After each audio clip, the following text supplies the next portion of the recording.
Assalamualaikum warahmatullahi wabarakatuh.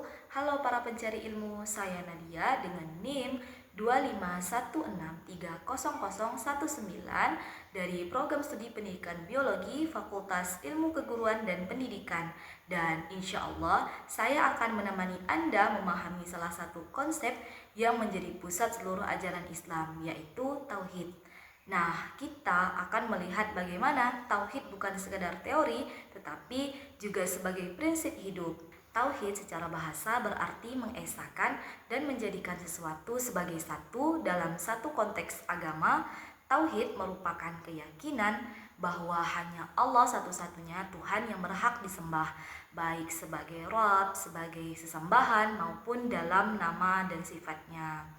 Nah, jika Allah adalah satu-satu yang menciptakan kita, mengatur hidup kita, dan memberi kita rezeki, maka sepatutnya hanya Dialah yang kita sembah, kita taati, dan kita harapkan. Nah, mengapa tauhid menjadi akar dari seluruh ajaran Islam? Karena tanpa akar yang kuat, pohon tidak akan tegak. Begitu juga dengan iman kita tanpa tauhid. Tauhid terbagi menjadi tiga. Yang pertama adalah tauhid rububiyah. Nah, tauhid rububiyah ini merupakan keyakinan bahwa Allah adalah satu-satunya pencipta, pengatur, dan penguasa segala sesuatu. Artinya, semua yang terjadi di dalam alam semesta seperti turunnya hujan, tumbuhnya tanaman, bergeraknya planet, semua itu merupakan kendali Allah. Dan hanya Allah yang bisa melakukan itu semua. Jadi Allah lah yang mengatur segalanya, maka kita sebagai umat tidak ada alasan untuk takut makhluk atau bergantungan kepada hal selain Allah dalam urusan rezeki dan nasib.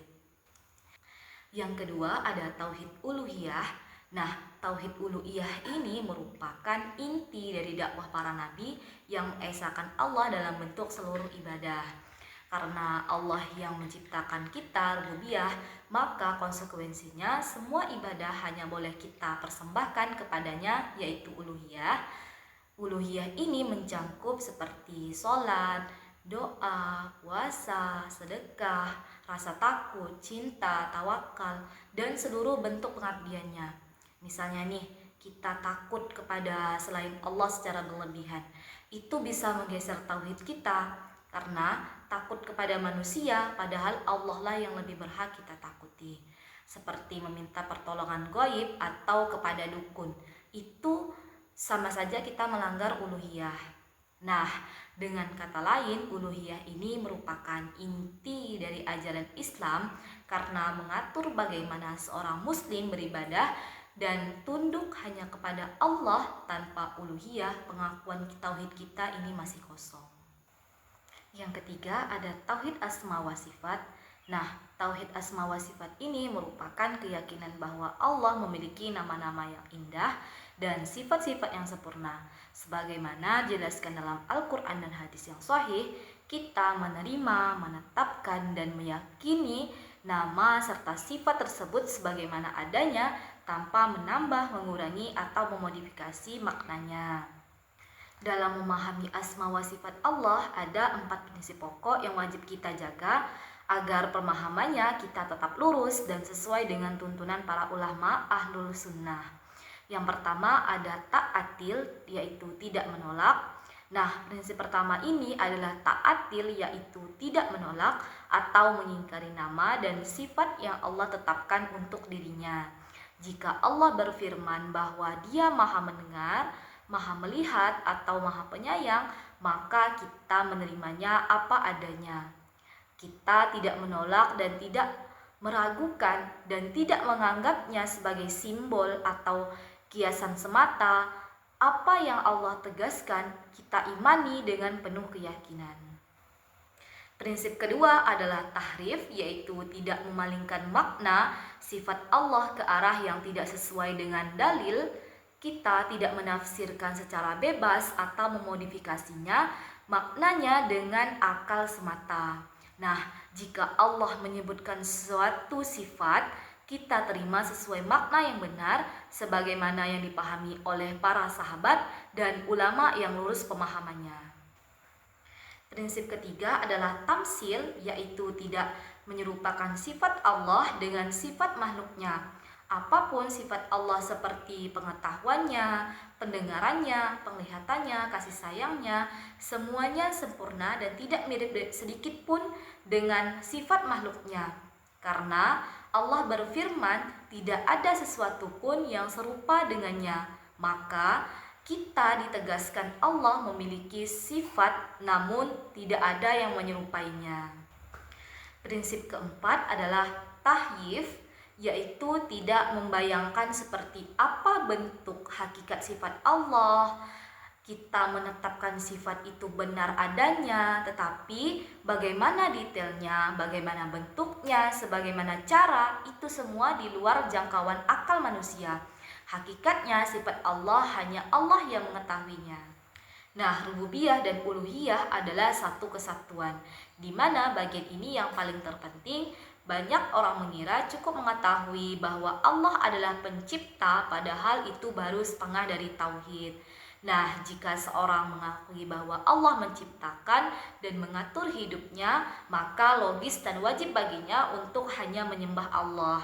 Namun, kaum musyrikin di zaman dahulu tetap disebut musyrik meskipun mereka mengakui rububiyah Allah, karena ibadah mereka tidak murni untuk Allah. Maka dari itu, tauhid yang benar adalah ketika rububiyah dan uluhiyah bersatu, maka mengakui Allah sebagai Rabb lalu mengabdikan ibadahnya kepadanya. Pepatah mengatakan dua sisi ini seperti dua sayap. Jika satu rusak, maka burung tidak bisa terbang. Implementasi tauhid di dalam kehidupan individu. Nah, tauhid bukan hanya sebagai konsep teologis, ia juga membentuk cara kita bersikap. Contohnya, jika seorang yakin bahwa hanya Allah yang mengatur rezeki, maka ia tidak perlu khawatir berlebihan terhadap masa depan. Dan jika seorang yakin bahwa Allah selalu melihatnya, maka ia akan menjauhi maksiat. Nah, tauhid juga menumbuhkan ketenangan jiwa. Ketika tugas kuliah numpuk atau skripsi belum kelar, maka seseorang yang benar-benar bertauhid, dia akan berkata, "Aku berusaha semampuku dan aku menyerahkan hasilnya kepada Allah." Nah, inilah merupakan makna Quran surah At-Talaq ayat 3, siapa yang bertawakal Allah akan mencukupinya. Implementasi tauhid di dalam kehidupan sosial. Nah, tauhid juga berdampak langsung di kehidupan sosial.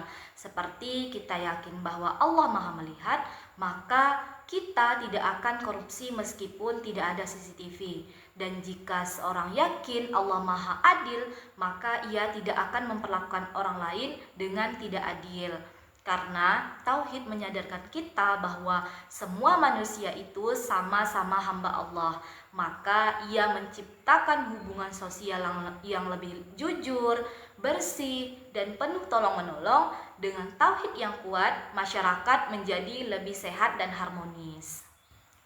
Tauhid juga sebagai dasar aktivitas, yang mana tauhid bukan hanya di masjid tetapi juga di seluruh aktivitas seperti belajar, bekerja, berkeluarga, bahkan tidur pun bisa bernilai ibadah jika diniatkan karena Allah. Seperti dengan satu niat, la ilaha illallah, aktivitas dunia berubah menjadi ladang pahala.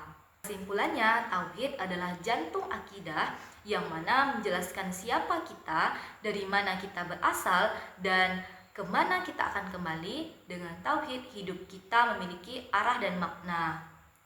Nah, sebelum kita akhiri, mari bertanya pada diri kita sendiri, sudahkah setiap langkah kita benar-benar lahir dari kalimat la ilaha illallah? Jika belum, mari mulai membangun hari ini. Nah, sekian dari saya. Terima kasih telah menyimak. Semoga Allah selalu meneguhkan tauhid kita.